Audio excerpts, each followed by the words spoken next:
السلام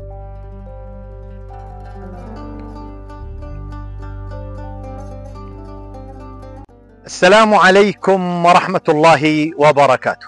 نطل عليكم بإطلالة جديدة بقصة من قصص الآباء والأجداد، وهي أفطام البهم. وأفطام البهم أو الفطام المفاطيم له عدة طرق، منها الحلال ومنها الحرام، فابقوا معنا لآخر الحلقة.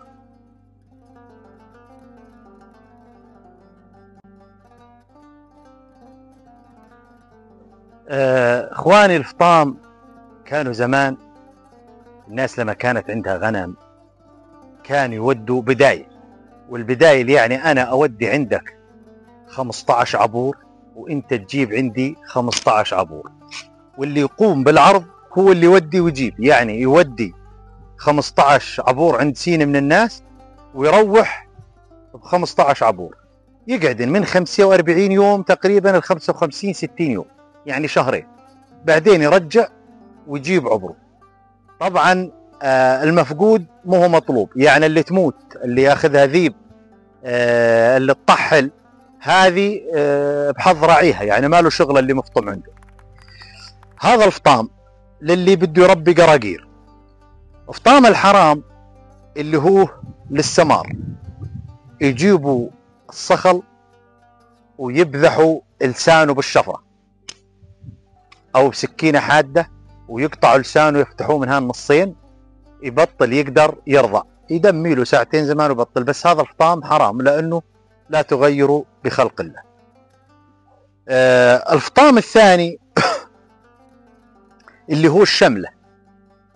تشمل العنز، طبعا انعجمت الشمل، اللي تشمل العنز والناقه، يا تشمل العنز يا اما تحط الجام للجدي او للصخله، او تفطمها عند ناس ويفطموا عندك. بس المعز السمار في اذى على الشجر، فطامه صعب، الجام او الشمل. وفي فطام الجلابه، يعني فطام مؤقت، يكون الصخل مو مفطم بس يودوا عشان يخليهم يشوفوا بزها او الضرع تاع العنز بيه حليب او لا، يحطوا كمام، الكمام يلبس عظم الصخل لما تروح للسوق عشان ضرع حيظل فيه حليب. الآن بدنا نورجيكم الجام والشملة والكمام تبع الجلابة. طبعا الجام لازم يكون من عود بلوط، شجر البلوط، وحسب الصخل اللي عندك اللي تساوي سماكة العود، او من حطب اللوز وتقصه. وما تستخدم خيط بلاستيك، يا اما قطعة شريطة يا اما خيط صوف لبيجة. هذا الصخل صغير او صغير، يعني ما يتحمل فطاب، هذا عمره اسبوع، بس احنا بدنا نشرع عليه. هذا الجام طبعا الصخل يكون مفطم له قرنين، يكون وفي منهن بدون قرن. بس طريقة الفطام بهذه الطريقة، علها فوق اللسان، علها فوق اللسان.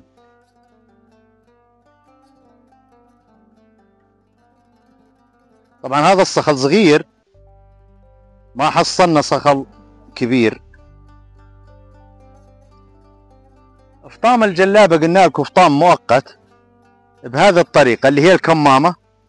طبعا هاي تركبوا شو ما كان عمر الصخل، ان شاء الله يومين، بحيث انه ما يرضع امه، عشان التجار بالسوق يشوف الضرع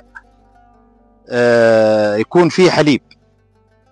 بهذه الطريقة الصخل لو بده يرضع امه الكمامة تسكر عليها، بالرغم انها من تحت مفتوحة، بس ما يقدر يرضع نهائيا. هذه مؤقتة شو ما كان عمر الصخل، لانه مجرد ما شرى صاحب الشاه شاته يفك الكمامة والصخل يرجع يرضع طبيعي. طبعا الطريقة الثالثة والاغلبية يستخدموها اللي هي طريقة الشملة. طريقة الشملة بهذه الطريقة، هي البهم يرضع نيجي بالطريقة هاي نحط الضرع بالشملة، نحط الضرع بالشملة بهذه الطريقة،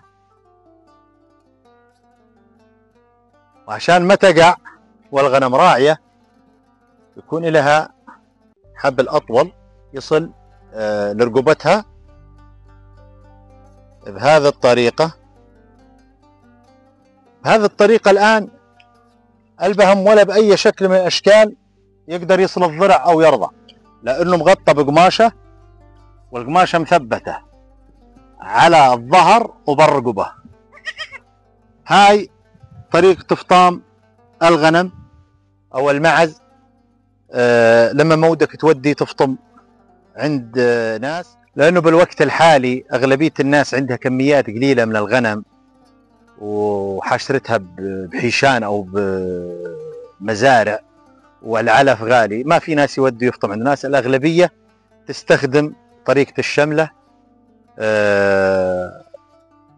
أفضل عشان ما في تكلفة على الآخرين. انتظرونا بالأسابيع القليلة القادمة بمشيئة الله وحوله بإطلالة جديدة بقصة أو بموقع أو بأكلة شعبية. والسلام عليكم ورحمة الله وبركاته.